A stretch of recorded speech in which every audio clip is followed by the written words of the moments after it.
नमस्कार दोस्तों, मैं आशीष त्रिपाठी स्वागत करता हूं आपका कौटिल्य एकेडमी राजवाड़ा के यूट्यूब चैनल पर।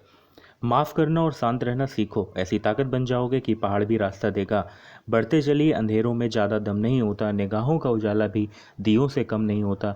ज़िंदगी में परेशानियों से कभी दुखी मत होना यार, क्योंकि परेशानियां सबको आती हैं, लेकिन जब हम उन परेशानियों से सफलता प्राप्त कर लेते हैं तो ऐसा लगता है कि वह परेशानी कभी थी ही नहीं। इसलिए हमेशा खुश रहें और मुस्कुराते रहें। इसी मोटिवेशन के साथ बढ़ते आगे और डिस्कस करते हैं 29 एंड 30 में का हाइलाइट्स। मध्य प्रदेश के चीफ मिनिस्टर शिवराज सिंह चौहान ने रोजगार सेतु नामक योजना शुरू करने की घोषणा की है। यह योजना कोविड-19 के कारण राज्य में वापस आने वाले श्रमिकों को रोजगार को सुरक्षित करने में मदद करेगी। सरकार ने मध्य प्रदेश रोजगार सेतु पोर्टल को भी शुरू किया है। SAI sports authority of India के डायरेक्टर जनरल संदीप प्रधान का कार्यकाल 2 साल के लिए बढ़ा दिया गया। यह विस्तार 6 जून 2020 से लागू होगा। स्पोर्ट्स अथॉरिटी ऑफ इंडिया का हेडक्वार्टर दिल्ली में है, जबकि इसकी स्थापना 25 जनवरी सन 1984 को की गई थी। बॉलीवुड सुपरस्टार सलमान खान ने बिजनेस वेंचर में फ्रेश ब्रांड के तहत सैनिटाइजर्स लॉन्च किया। उन्होंने 24 मई की रात सोशल मीडिया पर अपने नए beauty and personal care brand fresh के लॉन्च की जानकारी भी दी। केरल पुलिस ने पहली बार DGP की नियुक्ति होने जा रही है। केरल सरकार ने R श्रीलेखा, जिनको फायर एंड रेस्क्यू सर्विसेज के DGP के रूप में नियुक्त किया। वह 1987 बैच के अधिकारी होने के साथ केरल की पहली महिला IPS अधिकारी भी हैं। यदि केरल की बात करें तो केरल के मुख्यमंत्री पिनरई विजयन हैं, जबकि राज्यपाल आरिफ खान हैं।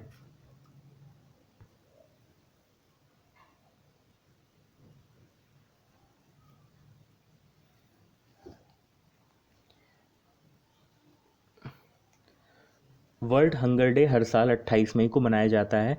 इस दिन को मनाए जाने का उद्देश्य दुनिया भर में भूखमरी से ग्रस्त 820 मिलियन से अधिक लोगों के बारे में जागरूकता बढ़ाना है। ग्लोबल हंगर इंडेक्स 2019 में भारत को 117 देशों में 102 रैंक मिली थी। हर साल 29 मई को वर्ल्ड डाइजेस्टिव डे, विश्व पाचन स्वास्थ्य दिवस मनाया जाता है। इसे प्रत्येक वर्ष वर्ल्ड गैस्ट्रोएंट्रोलॉजी ऑर्गेनाइजेशन द्वारा मनाया जाता है, जिसकी स्थापना सन 1958 में की गई थी।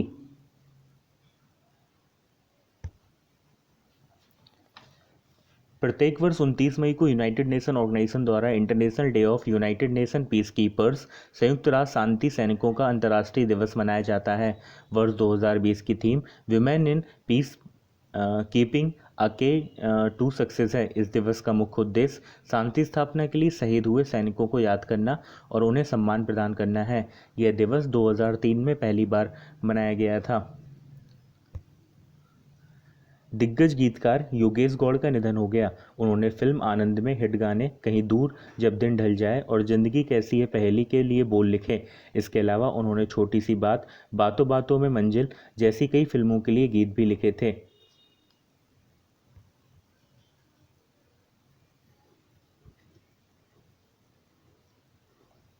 वाडा, वर्ल्ड एंटी डोपिंग एजेंसी ने भारत की long distance runner Kiranjeet Kaur पर प्रतिबंधित पदार्थ का सेवन करने का टेस्ट पॉजिटिव आने के बाद 4 साल के लिए बैन लगा दिया।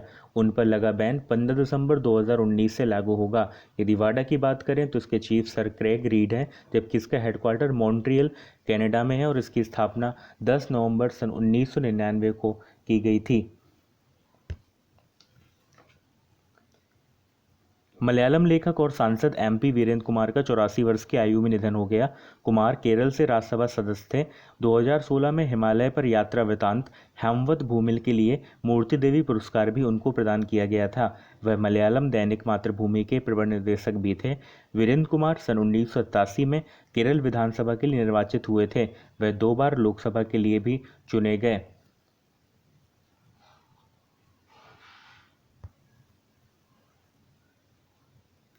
ज्योतिषी बेजान दारूवाला का कोरोना संक्रमण के चलते 89 वर्ष की आयु में अहमदाबाद में निधन हो गया। बेजान दारूवाला ने 2014 में भविष्यवाणी की थी कि लोकसभा चुनाव में नरेंद्र मोदी की जीत होगी। उनकी राजनीतिक भविष्यवाणी में मोरारजी देसाई, अटल बिहारी वाजपेयी और नरेंद्र मोदी जी की जीत भी शामिल है। हाल ही में NPCI national payment corporation of India ने पाई नाम से आर्टिफिशियल इंटेलिजेंस आधारित चैटबॉट की शुरुआत की है।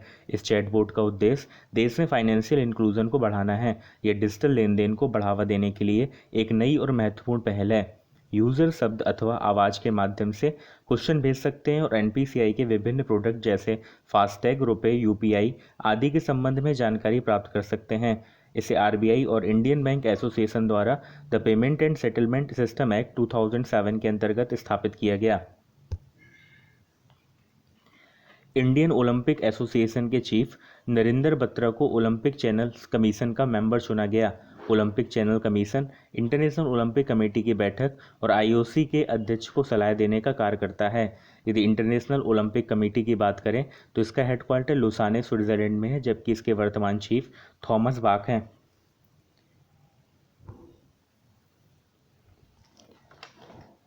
महिलाओं को वायरस बचाने वाले टॉपिकल जेल की खोज करने वाली साउथ अफ्रीका की क्वेरेसा अब्दुल करीम को क्रिस्टोफ मोरियक्स अवार्ड से सम्मानित किया गया। यह अवार्ड फ्रांस में साइंस के क्षेत्र में दिए जाने वाला शीर्ष पुरस्कारों में एक है।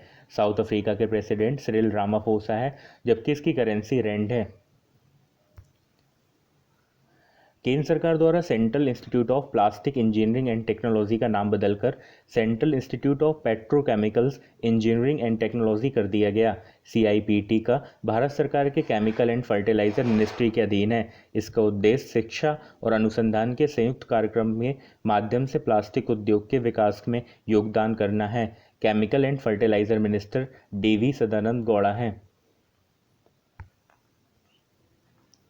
आईटी प्रमुख विप्रो ने थेरी डेलापोर्ट को अपने नए चीफ एग्जीक्यूटिव ऑफिसर और मैनेजिंग डायरेक्टर के रूप में नियुक्त किया। वह विप्रो में वर्तमान सीएफओ एमडी अबिदाली नीमचवाला की जगह लेंगे, जो 1 जून 2020 को अपना पद छोड़ देंगे। इससे पहले थेरी डेलापोर्ट कैपिजेमिनो ग्रुप के चीफ ऑपरेटिंग ऑफिसर थे। विप्रो लिमिटेड अध्यक्ष रिशद प्रेम जी हैं।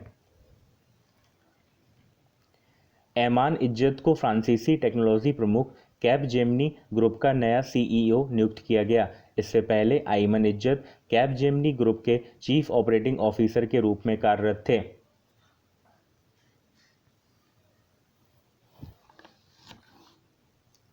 छत्तीसगढ़ के पहले मुख्यमंत्री अजीत जोगी का 74 वर्ष की आयु में निधन हो गया।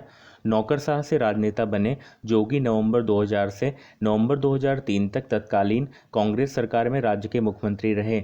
जोगी ने अपने करियर की शुरुआत मध्य प्रदेश के बतौर कलेक्टर से की थी। साल 1986 से 98 तक राज्यसभा के सदस्य रहे। जोगी 1998 में रायगढ़ से लोकसभा सांसद चुने गए थे। जोगी ने साल 2016 में कांग्रेस से बगावत करते हुए अपनी अलग पार्टी जनता कांग्रेस छत्तीसगढ़ का गठन भी किया। भारत के केंद्र शासित प्रदेश जम्मू कश्मीर में गोदरबल जिले में तुलमुल्ला गांव में 30 मई 2020 को आयोजित होने वाले वार्षिक खीर भवानी मेले को कोविड-19 महामारी के कारण रद्द कर दिया गया। यह त्यौहार कश्मीरी पंडित समुदाय द्वारा गांदरबल जिले के प्रसिद्ध रागड़ा देवी मंदिर में मनाया जाता है। खीर शब्द का तात्पर्य चावल के हलवे से है, जो वसंत ऋतु में देवी को खुश करने के लिए अर्पित किया जाता है। हर साल 29 मई को इंटरनेशनल माउंट एवरेस्ट डे मनाया जाता है। 29 मई 1953 को नेपाल के तेंजिंग नोर्गे शेरपा और न्यूजीलैंड के एडमंड हिलेरी ने पहली बार माउंट एवरेस्ट पर चढ़े थे। नेपाल ने वर्ष 2008 से इस दिवस को मनाने का निर्णय लिया, जब एडमंड हिलेरी का निधन हो गया था।